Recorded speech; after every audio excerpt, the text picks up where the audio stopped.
मैंने सस्ते के चक्कर में एक हॉन्टेड हाउस, भूतिया घर किराए पर ले लिया। पहली रात जब मैं नहा रहा था, शावर अपने आप चल पड़ा। मैंने हवा में चिल्लाते हुए कहा, पानी क्यों बर्बाद कर रहे हो? शावर तुरंत बंद हो गया। मुझे लगा यह तो बस शुरुआत है। अगले दिन खाने की मेज पर मैंने 3 डिश और एक सूप देखा। पास में ही एक पर्ची थी, खाने का खर्च 25 रुपए। मैंने दिमाग में हिसाब लगाया, इतनी अच्छी डिश बाहर तो कम से कम 50 रुपए लगते, अगर आधा आधा भी करें तो 25 रुपए। यह तो बहुत सस्ता सौदा है। मैंने चॉपस्टिक उठाई और एक रेड ब्रेस्ट मीट का टुकड़ा खाया। इतना स्वादिष्ट था कि मेरी जीभ ही अंदर चली गई। खाते खाते मैंने हवा में बड़बड़ाया, देखो सिस्टर घोस्ट, तुम कितनी कंजूस हो, मर चुकी हो फिर भी इतने पैसे पैसे करती हो, थोड़ा दिल बड़ा रखो। हवा में सन्नाटा था, बस मेरे चबाने की आवाज आ रही थी। खाना खाकर मैंने पेट थपथपाया, फिर आलस में झूठे बर्तन सिंक में ऐसे ही छोड़ दिए, ये देखने के लिए कि मेरी इस सिस्टर का स्टैंडर्ड क्या है। अगली सुबह मैं बर्तनों के टकराने की हल्की आवाज से जागा। मैं दबे पांव किचन पहुंचा तो देखा कि सिंक के बर्तन धुल चुके थे और करीने से सजे थे।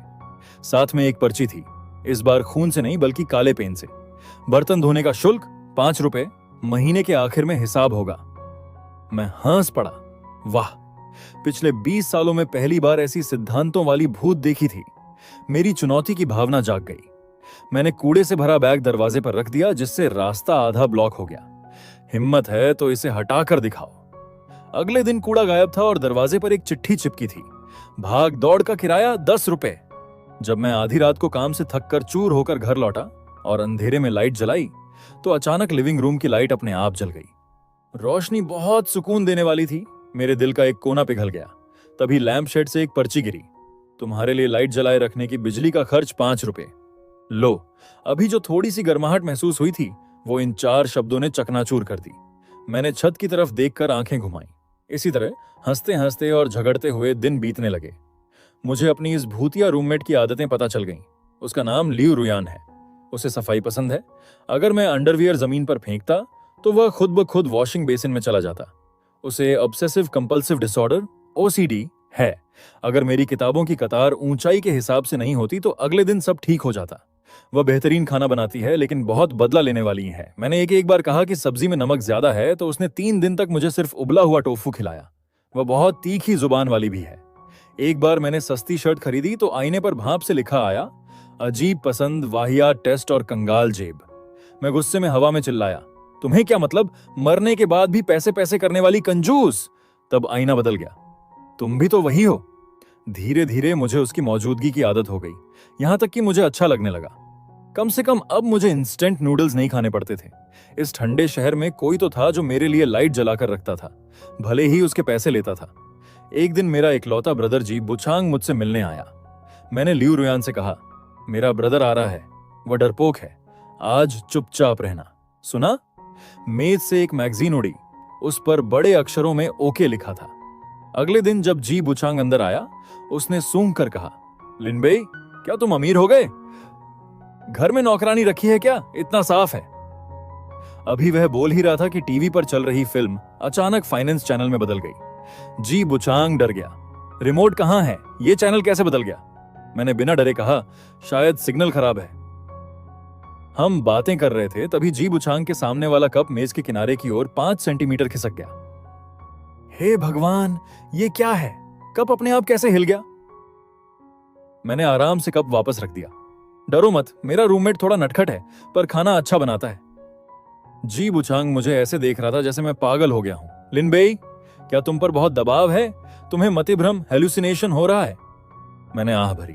मुझे पता था कि यह समझाना मुमकिन नहीं है। जी बुचांग को विदा करने के बाद मैं दुखी होकर सोफे पर बैठ गया। तभी लिविंग रूम की लाइट थोड़ी मध्यम हुई। मैंने मुड़कर देखा, बड़ी सी खिड़की के पास लाल ड्रेस पहने एक लंबी आकृति पहली बार इतनी साफ दिखाई दी।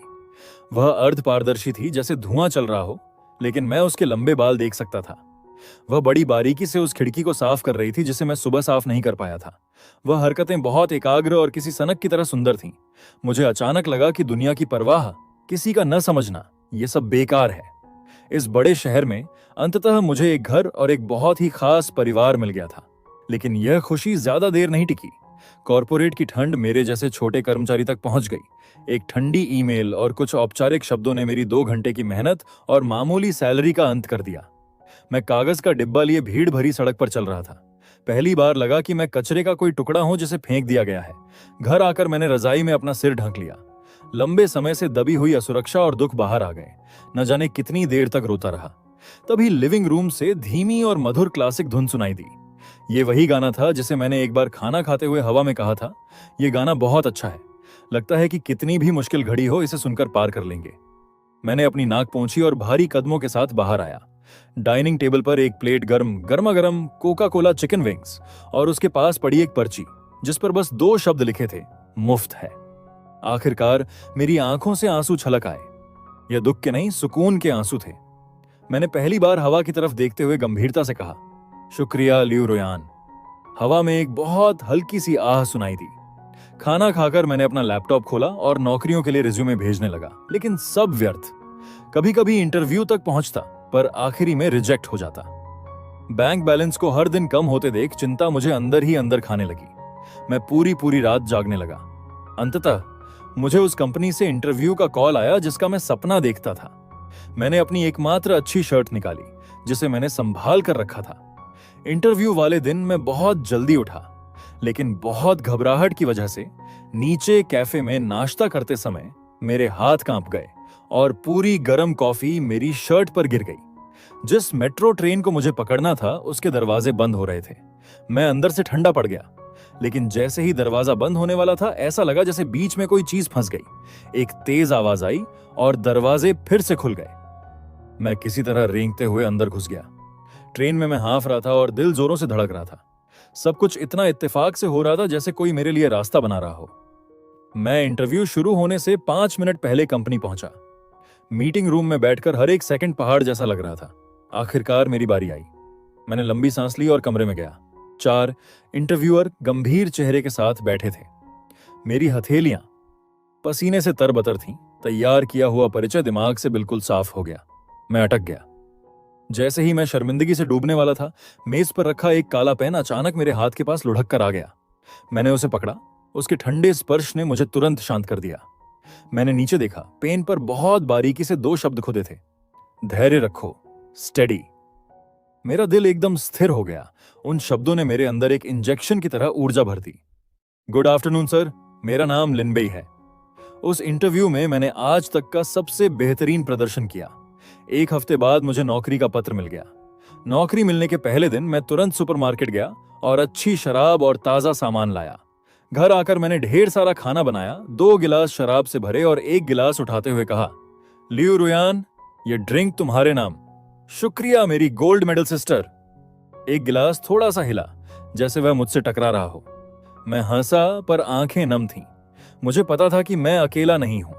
मेरे पास एक अदृश्य रक्षक है जो घर को स्थित रखती है और अपनी आर्थिक समझ से मेरे खर्चों और बचत पर नजर रखती है। मैंने तो इस अनोखे साथ का आनंद लेना शुरू कर दिया था। हर शाम गर्म खाना, हर महीने सैलरी मिलने पर बजट बनाना, काम में मुसीबत आने पर डेस्क पर अचानक किताबें और जी लेआउट डॉक्यूमेंट्स मिल जाना। वह एक खामोश मेंटोर, एक ऑलराउंडर हाउसकीपर और एक सबसे जानी पहचानी अजनबी की तरह थी। पर मुझे उसके अतीत के बारे में कुछ नहीं पता था। जैसे जैसे हमारी समझ बढ़ती गई, मेरी जिज्ञासा और गहरी होती गई। लियू रुयान आखिर मरी कैसे? ऑनलाइन जो रिपोर्ट थी उसमें बस इतना लिखा था कि गैस लीक होने से मौत हुई, पर मुझे कुछ तो गड़बड़ लगती थी। मैंने उससे पूछने की कोशिश की, लियू रुयान, तुम आखिर मरी कैसे? कमरे की लाइट चमकने लगी। वह कुछ कहना चाहती थी पर किसी शक्ति ने उसे रोक रखा था। वह जितना ज्यादा विचलित हुई, मुझे उतना ही शक हुआ। अंत में मैंने तय किया कि इस घर से ही शुरुआत करनी होगी। मैंने उसी प्रॉपर्टी एजेंट से संपर्क किया जिसने मुझे घर किराए पर दिया था, जिसका नाम म्यूयू लू बत लोशन था। मैंने उसे पास के एक रेस्टोरेंट में मिलने बुलाया। बहाना यह था कि मुझे रिन्यूअल के बारे में बात करनी है। म्यूयू लू अभी भी वही दिखावटी मुस्कान लिए बैठी थी। लिनबेई, घर कैसा लग रहा है? लोकेशन और लेआउट तो अच्छा है, बस पहले कुछ हुआ था इसलिए हर कोई इसे झेल नहीं सकता, पर तुम्हें देखकर लग रहा है कि तुम ठीक हो। सब अच्छा है, बस जिज्ञासा थी कि इस घर में पहले क्या हुआ था। मैंने इंटरनेट पर धुंधली सी खबर पड़ी थी कि मकान मालकिन की मौत हो गई। वो सब पुरानी बात है, एक हादसा था। नौजवानों को ज्यादा नहीं सोचना चाहिए, शांति से रहो। इस घर का फेंग शुई अच्छा है, देखो ना, आते ही काम मिल गया, किस्मत चमक रही है। उसने चालाकी से बात घुमा दी। उसके शब्द मुझे अजीब लगे। एक सामान्य एजेंट सिर्फ कॉन्ट्रैक्ट और रेंट की चिंता करता है, वह मेरी मानसिक स्थिति और घर के अतीत को लेकर इतनी चिंतित क्यों है? इतना ही नहीं, उसने मुझे बार बार रोका। उसके जाने के बाद मेरा शक यकीन में बदल गया। उस रात मुझे एक डरावना सपना आया। सपने में मैं सफेद कोहरे में खड़ा था, कुछ दिख नहीं रहा था। मैंने एक जानी पहचानी आवाज सुनी जो बहस कर रही थी। यह लियू रुयान थी। मैं तुम्हें अपना सिस्टर मानती थी, तुमने ये पैसे कैसे निकाल लिए? म्यू यू लू, तुम पागल हो गई हो? रुयान, एक बार और मदद कर दो, आखिरी बार। मैं वादा करती हूं भरपाई कर दूंगी। नामुमकिन, ये क्लाइंट के पैसे हैं, तुम अपराध कर रही हो। तो तुम मुझे मरने के लिए मजबूर कर रही हो? बहस तेज हो गई। फिर एक भारी आवाज आई, जैसे कोई चीज गिरी हो, और फिर सब शांत हो गया। मैं पसीने से तरबतर होकर जागा। दिल जोरों से धड़क रहा था। सपना बहुत असली था। सपना में लियू रुयान ने वह नाम लिया था, म्यू यू लू। मैंने लाइट जलाई और देखा कि स्टडी रूम का दरवाजा आधा खुला है। मुझे याद है कि मैं उसे बंद करके सोया था। मैं अंदर गया और देखा कि डेस्क की सबसे नीचे वाली दराज जो लॉक थी वह खुली पड़ी है। अंदर एक काली चमड़े की डायरी पड़ी थी। मेरा दिल रुक गया। क्या लियू रुयान मुझे रास्ता दिखा रही है? कांपते हाथों से मैंने डायरी खोली। डायरी के अंदर ज्यादातर चीजें फाइनेंस और इन्वेस्टमेंट के बारे में थीं, और रोजमर्रा की छोटी मोटी चीजें। मैं तेजी से पन्ने पलटने लगा और अंत में डायरी के पिछले हिस्से में एक नाम बार बार दिखाई दिया, म्यू यू लू। डायरी में लिखा था कि लियू रुयान ने अपनी बिजनेस पार्टनर के साथ एक इन्वेस्टमेंट प्रोजेक्ट पर काम किया था। बाद में उसे पता चला कि म्यू यू लू ने उसकी पीठ पीछे एक बड़ी रकम का गबन कर लिया है, ताकि वह उसे हाई रिस्क वाली वर्चुअल करेंसी क्रिप्टो में लगा सके। नतीजा यह हुआ कि बहुत बड़ा घाटा हो गया और एक बड़ा वित्तीय गड्ढा, फाइनेंशियल होल बन गया। लियू रुयान ने डायरी में लिखा था, मुझे यकीन नहीं होता कि म्यू यू लू ऐसा कर सकती है। इतने सालों का भरोसा लालच के आगे कुछ नहीं है। मुझे उसे उसके किए की सजा दिलानी ही होगी, चाहे नतीजा कुछ भी हो। यह उसकी आखिरी डायरी एंट्री थी, म्यू यू लू। मेरा खून तुरंत ठंडा पड़ गया। मैं डायरी लेकर लिविंग रूम में आया। हवा की ओर देखते हुए कांपती आवाज में पूछा, लियू रुयान, क्या तुम्हें मारने वाली वही म्यू यू लू है? मेरे शब्द खत्म होते ही पूरे कमरे का तापमान अचानक गिर गया। छत पर लटक रहा झूमर हिंसक रूप से हिलने लगा। दीवार पर लगी घड़ी नीचे गिरकर चूर चूर हो गई, एक भयानक आवाज के साथ। यह उसकी अब तक की सबसे हिंसक प्रतिक्रिया थी, लेकिन इसने मेरे सारे शक को सच साबित कर दिया। लियू रुयान की मौत कोई हादसा नहीं बल्कि एक हत्या थी, और वह कातिल, जो अब भी कानून की पकड़ से दूर था, उसने मेरी शांतिपूर्ण जिंदगी के बाहरी खोल को छेद कर रख दिया था। मैं उस घर को देख रहा था जिसे लियू रुयान ने बहुत सलीके से सजाया था, और पहली बार मुझे हड्डियों तक ठंडक महसूस हुई। मैं अब हाथ पर हाथ धरे नहीं बैठ सकता था। लिनबेई, तुम्हें यहां से जाना होगा। लियू रुयान, तुम चिंता मत करो, मैं तुम्हारी मदद करूंगा। मैं उसे वहां पहुंचा दूंगा जहां उसे होना चाहिए। कमरे की लाइट का झिलमिलाना बंद हो गया और सब कुछ फिर से गर्म रंगों में लौट आया। मैंने एक गहरी सांस ली और योजना बनाने लगा। मुझे सबूत चाहिए थे। डायरी एक महत्वपूर्ण सुराग थी, लेकिन सजा दिलाने के लिए काफी नहीं थी। मुझे म्यू यू लू को खुद गलती करने पर मजबूर करना था। मुझे इन्वेस्टमेंट में रुचि है। यह बहाना बनाकर मैंने एक्सपर्ट की सलाह लेने के नाम पर म्यू यू लू से फिर संपर्क किया। इस बार मैंने उसे एक शोर शराबे वाले ओपन एयर कैफे में मिलने बुलाया और पहले से ही अपने फोन की रिकॉर्डिंग ऑन कर ली। लिन भाई, तुम तो बहुत मेहनती हो। नई नौकरी मिली और अभी से इन्वेस्टमेंट के बारे में सोचने लगे? क्या करूं, गरीबी से डर लगता है। वैसे म्यू यू दीदी, तुम्हारी पसंद अच्छी है। तुमने मुझे इतना अच्छा घर दिलवाया, मेरी किस्मत ही बदल गई। वैसे मुझे अभी भी जिज्ञासा है कि इस घर की पहली मालिक लियू चाओजिए कौन थी? सुना है वह भी फाइनेंस की बड़ी खिलाड़ी थी। क्या वह भी इन्वेस्टमेंट करती थी? मैं उसकी आंखों में टकटकी लगाकर देख रहा था। जैसे ही मैंने लियू रुयान नाम लिया, उसकी पुतलियां थोड़ी सी सिकुड़ गईं। हाँ, लियू चाओजिए तो बहुत प्रतिभाशाली थी। अफसोस, समय से पहले ही दुनिया छोड़कर चली गई। मैंने हाल ही में घर में उसकी कुछ डायरी और नोट्स पाए हैं। उसमें बहुत सारे कठिन टर्म्स हैं जो मुझे समझ नहीं आ रहे। म्यू यू दीदी, तुम उसके करीब थी, क्या तुम मेरी मदद करोगी? मैंने चारा फेंका। म्यू यू लू के चेहरे पर थोड़ा बदलाव आया। कॉफी पकड़े हुए उसका हाथ थोड़ा कांप गया। डायरी? किसी और की निजी चीजें, बेहतर होगा कि हम उन्हें ना देखें। लिन भाई, तुम उस घर में रहते हो, क्या वहां कोई अजीब चीज तो नहीं हुई? अजीब चीजें मतलब क्या? मतलब आधी रात को कोई आवाज सुनना या चीजों का अपने आप हिलना? उसकी आवाज बहुत धीमी थी, आंखों में एक जांचने वाली नजर थी। मेरा दिल बैठ गया। वह मुझे परख रही थी। वह जानना चाहती थी कि क्या मुझे लियू रुयान के वजूद के बारे में पता है। नहीं, बिल्कुल नहीं। मैं तो बहुत गहरी नींद में सोता हूं। शायद मेरी किस्मत, बाजी थोड़ी भारी है। उस लंच के दौरान हम दोनों एक दूसरे को परख रहे थे, लेकिन किसी को वह नहीं मिला जो वह चाहता था। उस दिन के बाद से मुझे महसूस होने लगा कि कोई अदृश्य आंखें मुझे घूर रही हैं। दफ्तर से घर लौटते समय मुझे लगता कि मेरे पीछे कोई है, कुछ कदम की दूरी पर। मुड़कर देखता तो कुछ नहीं होता। घर में शावर वाली घटना भी अब और डरावनी होने लगी। अब वहां कोई व्यवस्थित काम या प्यार भरी लाइट नहीं थी। आधी रात को लिविंग रूम से चाकू घिसने की आवाज आती, एक के बाद एक, जो सन्नाटे में बहुत भयानक लगती थी।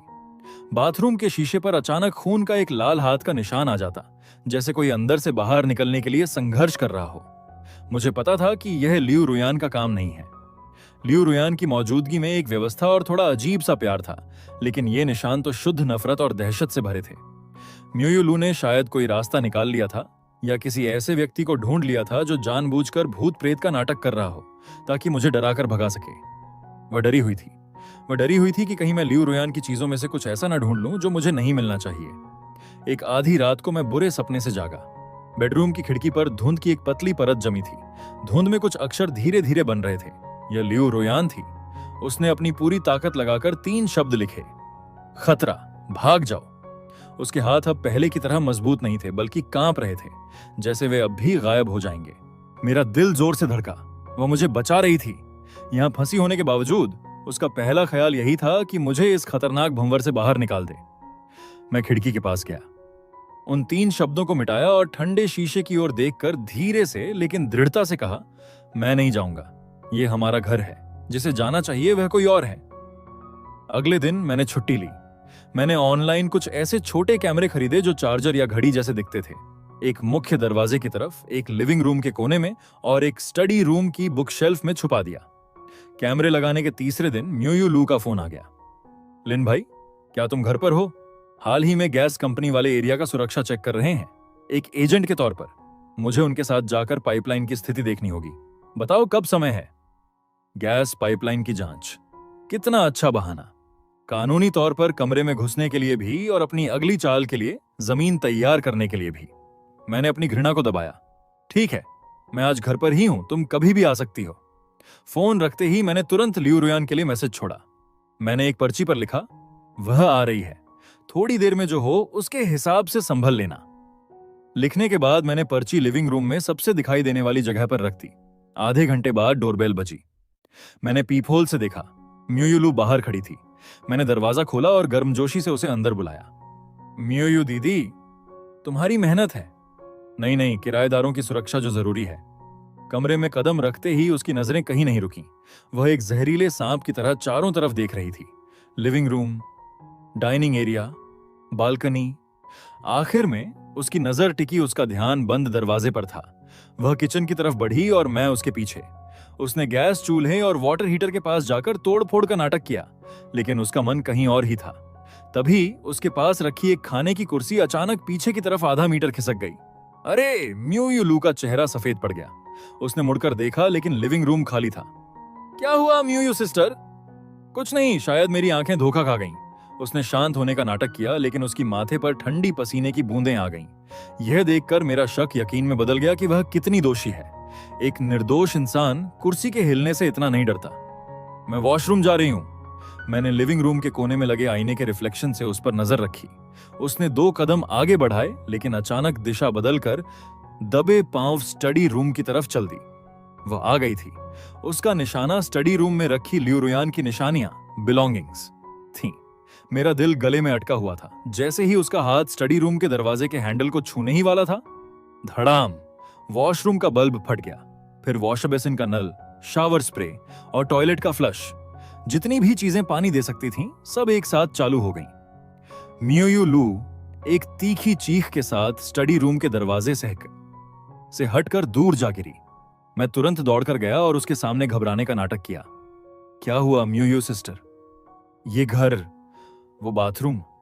अरे, ये अक्सर ऐसा ही करता है, आदत हो जाएगी। शायद पुरानी वायरिंग खराब है। म्यूयू लू ने बाथरूम के बिखरते पानी और उस डरावने शांत लिविंग रूम को देखा। सुनो लिन भाई, मुझे नहीं लगता पाइपलाइन में कोई दिक्कत है। मुझे कंपनी में काम है, मैं चलती हूं। वह किसी भगोड़े की तरह दरवाजे की तरफ दौड़ी। जूते पहनते हुए जैसे ही उसने दरवाजा खोला, उसने पीछे मुड़कर मुझे एक नजर देखा। उस नजर में अब कोई नकाब नहीं था, सिर्फ बर्फीली नफरत और अनकहा कत्ल का इरादा था। मेरा दिल दहल गया, लेकिन मैंने अपनी नजरें नहीं हटाईं और शांत भाव से उसे देखा। धड़ाम! दरवाजा बंद हो गया। मैं दरवाजे के पीछे टिककर लंबी सांस लेने लगा। मेरी टांगें कांप रही थीं। लिविंग रूम में वह पर्ची जिस पर मौके के हिसाब से काम करना लिखा था, जमीन पर आ गिरी।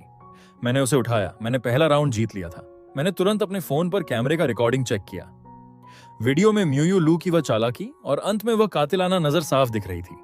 सबूत और मिल गए थे, लेकिन मैं जानता था कि यह नाकामी उसे और भी पागल बना देगी। अगली बार वह कोई नकाब नहीं ओढ़ेगी। तूफान मेरी उम्मीद से जल्दी आने वाला था।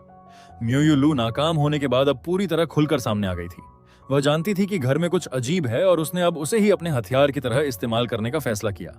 वह वही पुराना तरीका दोहराना चाहती थी। वह चाहती थी कि मैं भी गैस लीक होने के उसी हादसे का शिकार हो जाऊं। रात के 2 बजे लिविंग रूम में किसी भारी चीज के गिरने की आवाज से मैं जाग गया। ऐसा लगा जैसे कोई बालकनी से कूदा हो। वही थी म्यूयू लू। मैंने सांसें रोक लीं और बेड से उतरकर बेडरूम के दरवाजे के पीछे छिप गया। दरवाजे की दरार से बाहर झांका। लिविंग रूम में एक परछाई धीरे धीरे हिल रही थी। उसके हाथ में एक टूल किट थी और वह सीधे किचन की ओर बढ़ रही थी। मेरा दिल गले में धड़क रहा था, जैसे बाहर आने को बेताब हो। मैंने खुद को शांत रहने को मजबूर किया। मैंने बेड के पास से अपना फोन उठाया, ब्राइटनेस सबसे कम की और कांपते हाथों से 110 डायल किया। कॉल जुड़ते ही मैंने कुछ नहीं बोला, बस फोन को लिविंग रूम की तरफ कर दिया। यह एक सर्वाइवल ट्रिक थी जिसे मैंने कभी देखा था। Silent alarm. ऑपरेटर मान लेगा कि आप खतरे में हैं और आपकी लोकेशन ट्रेस कर लेगा। यह करने के बाद मैंने कैमरे का ऐप खोला और लाइव स्ट्रीमिंग चालू कर दी। फिर मैंने स्ट्रीमिंग का लिंक अपने ब्रदर जी बुचांग को मैसेज के साथ भेजा। अगर मुझे कुछ हो जाए तो यही सबूत है। पुलिस को फोन मत करना, उन्हें खुद आने देना। मैसेज भेजकर मैंने फोन को कसकर पकड़ लिया और दरवाजे के पीछे जम गया। लिविंग रूम में म्यूयू लू किचन के दरवाजे तक पहुंच चुकी थी। वह अंदर जाकर अपनी नापाक हरकतें करने वाली थी। जैसे ही उसने किचन का दरवाजा धकेला, एक तेज आवाज आई, धड़ाम! किचन का दरवाजा उसके सामने ही जोर से बंद हो गया। म्यूयू लू इस अचानक हुए बदलाव से घबरा गई, लेकिन तुरंत संभलकर दरवाजे को पीटने लगी। मैंने दरवाजे की दरार से देखा। लिविंग रूम की हवा में एक अर्ध पारदर्शी आकृति तेजी से कांप रही थी। यह लियू रुयान थी। उसकी आकृति पहले से कहीं ज्यादा धुंधली थी, जैसे हवा में उड़ने वाली धुएं की लकीर। मैं महसूस कर सकता था कि सिर्फ उस दरवाजे को बंद करने और लॉक करने में ही उसकी सारी ताकत खर्च हो गई थी। वह अपने वजूद को दांव पर लगाकर मेरे लिए वक्त खींच रही थी। म्यूयू लू दरवाजा नहीं खोल पाई तो उसने लात मारना शुरू किया। पुरानी लकड़ी का दरवाजा टूटने के कगार पर था। हर टक्कर के साथ लियू रुयान की आकृति और भी धुंधली होती जा रही थी। मैंने देखा कि उसकी रूपरेखा मिटने लगी है। मेरा दिल किसी अदृश्य हाथ से कुचला जा रहा था। मैं सांस नहीं ले पा रहा था। मैं अब और छिप नहीं सकता था। मैं उसे अपनी रक्षा करते हुए मिटते हुए नहीं देख सकता था। पता नहीं कहां से मुझ में हिम्मत आई, सारा डर गायब हो गया। मेरी नजर कोने में रखे उस फ्राइंग पैन पर पड़ी जिसे मैं वर्कआउट के लिए इस्तेमाल करता था। मैं दौड़ा, भारी पैन उठाया और दोनों हाथों से मजबूती से पकड़ लिया। तभी धड़ाम! किचन का दरवाजा म्यूयू लू ने खींचकर खोल दिया। वह किसी गुस्साए जंगली जानवर की तरह लाल आंखों के साथ बाहर निकली। उसने मुझे देखा, मेरे हाथ में पेन देखा। अरे छोटे लड़के, अभी भी पलटने की कोशिश कर रहे हो? तुम दोनों मरोगे। आज तुम दोनों का आखिरी दिन है। वह चाकू लेकर मेरी तरफ झपटी। मैं पीछे नहीं हटा, बल्कि उसकी तरफ दौड़ा। मैंने अपनी पूरी ताकत से हाथ का पेन सीधे उसके सिर पर दे मारा। कड़क! एक भारी आवाज के साथ म्यूयू लू जमीन पर गिर पड़ी। उसी पल मेरी आंखों के कोने में लियू रुयान की वह आखिरी हल्की सी आकृति पूरी तरह सितारों की तरह बिखर गई और हवा में गायब हो गई। वह गिर गई थी। वह सच में चली गई। हवा में एक पर्ची धीरे से मेरे पैरों के पास आ गिरी। उस पर जाने पहचाने लाल खून के अक्षर थे, पर उनमें एक अजीब सी कोमलता थी जो पहले कभी नहीं दिखी। तुम्हारी जान बचा ली, इस बार मेरी तरफ से। मेरी सारी ताकत जैसे शरीर से निचोड़ ली गई हो। पेन मेरे हाथों से छूट गया। पेन जमीन पर गिरा और एक जोरदार गूंज पैदा हुई। मैं घुटनों के बल गिर पड़ा। उस खून से सनी पर्ची को देखते हुए मेरी आंखों से आंसू बहने लगे, लेकिन मेरे मुंह से कोई आवाज नहीं निकल रही थी। पुलिस के सायरन दूर सुनाई दे रहे थे। शांति छा गई।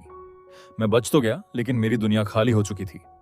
पुलिस समय पर पहुंच गई और बेहोश म्यूयू लू को गिरफ्तार कर लिया गया। मुझे एक नायक माना गया जिसने अपराधी को हराया।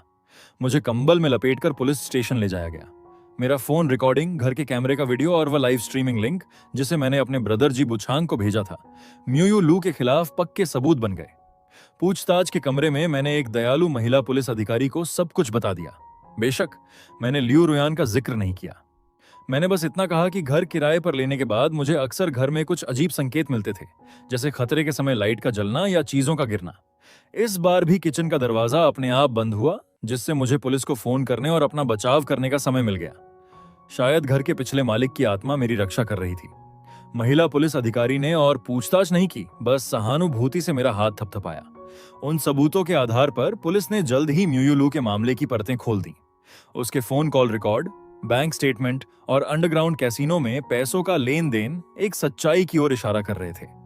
कई साल पहले शेयर बाजार में नाकाम होने के बाद उसने न केवल अपने क्लाइंट लियू रुयान के भारी फंड का गबन किया, बल्कि उस पर भारी कर्ज भी चढ़ गया।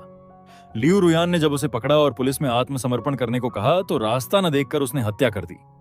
पहले उसने विवाद के दौरान लियू रुयान को भारी चीज से बेहोश किया, फिर गैस लीक होने का नजारा खड़ा करके उसे एक दुर्घटना का नाम दे दिया। इतने सालों तक वह प्रॉपर्टी एजेंट बनकर इस घर पर नजर रखे हुए थी, इस डर से कि कहीं कोई किराएदार कुछ न ढूंढ ले। जब उसे लगा कि मेरा लियू रुयान से कोई संबंध बन गया है तो उसने मुझे मारने की कोशिश की, ताकि मैं भी इस घर का एक नया रहस्य बन जाऊं।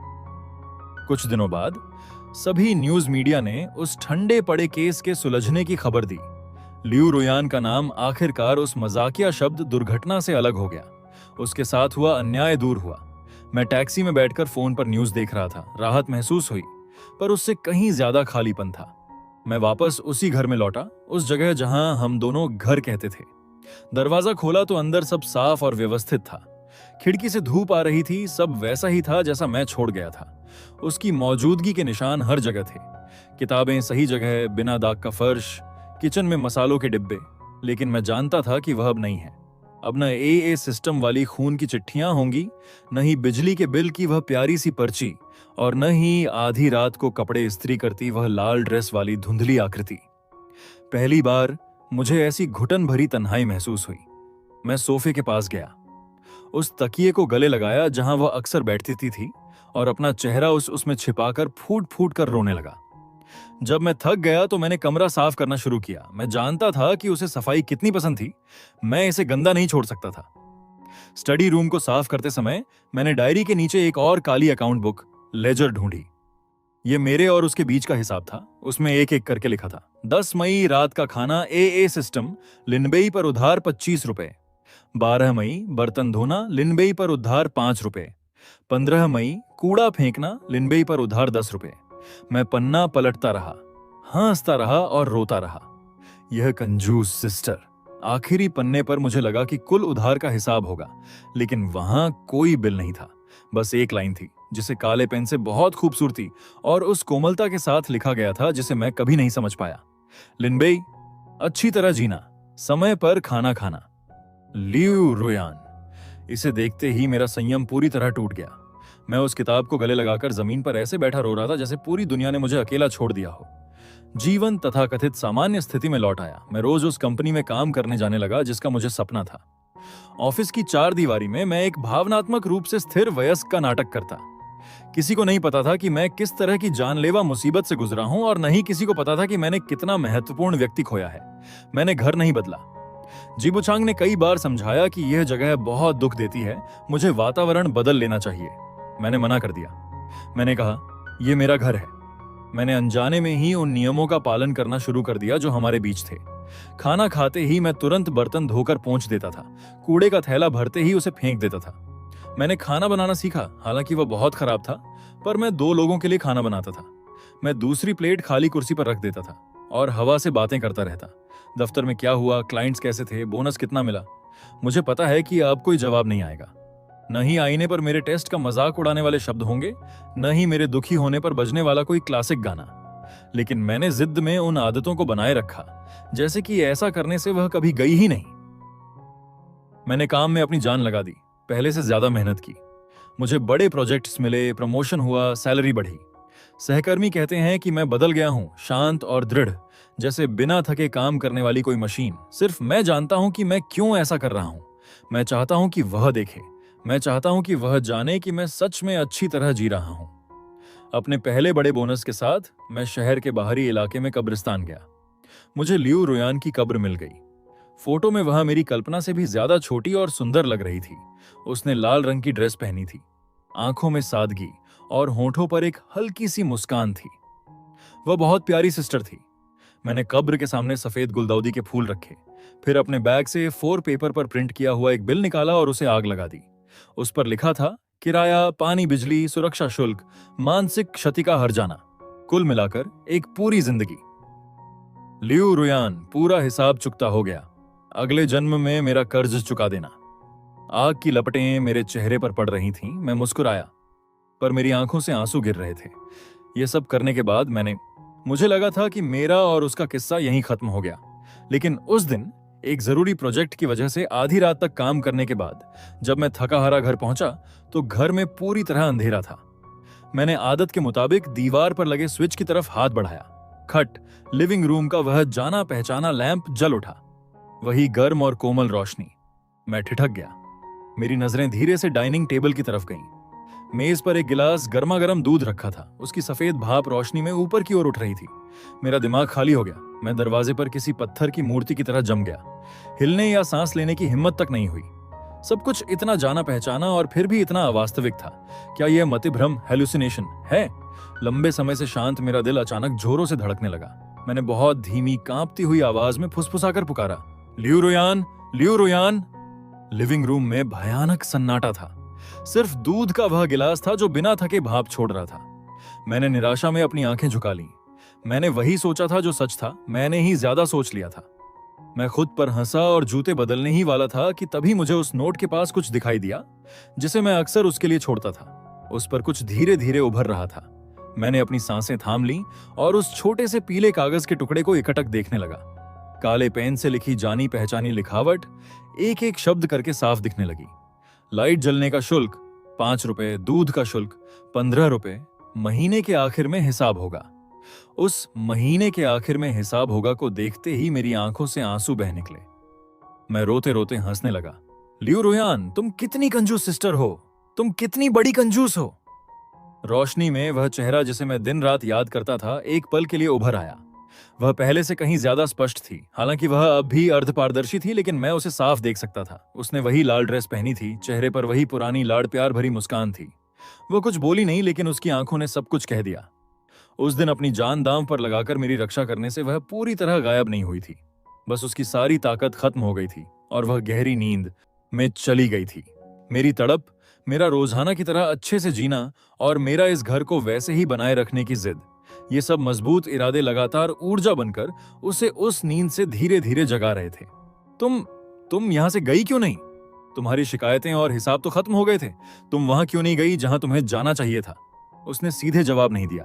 उसकी आकृति तैरते हुए जूते रखने वाली अलमारी, शू कैबिनेट के पास गई और दरवाजे की तरफ इशारा किया। मैं हैरानी में उसके पास गया और अलमारी खोली। मेरे ढेरों स्पोर्ट्स शूज और कैनवास शूज के बगल में एक जोड़ी बिल्कुल नई महिलाओं की चप्पलें रखी थीं, जो मैंने पहले कभी नहीं देखी थीं। मुझे याद आया, पिछली बार जब मैं शॉपिंग पर गया था तो न जाने क्यों बिना सोचे समझे मैंने ये खरीद ली थी। तब मुझे नहीं पता था कि मैं क्यों खरीद रहा हूं। बस इतना लगा कि इस घर में ऐसी चप्पलों की एक जोड़ी होनी चाहिए। जिंदगी जैसे वापस उसी मोड़ पर आ गई थी, लेकिन सब कुछ पूरी तरह बदल चुका था। मैं उसके बेबस हंसते हुए चेहरे को देखकर मुस्कुराने लगा। हाँ, अब कहां जाना है? यही तो उसका घर है और मैं उसका ब्रदर और परिवार हूं। खिड़की से आती धूप ने कमरे में उड़ते हुए धूल के कणों को चमका दिया और उन दो आत्माओं को भी, जो अब एक दूसरे का सहारा थीं। हम दोनों इस शोर शराबे वाले शहर में अपने एक साथ रहने की कहानी को आगे लिखते रहेंगे और साथ में वह हिसाब किताब भी जारी रहेगा। वह हिसाब जिसे हम कभी खत्म नहीं करना चाहते।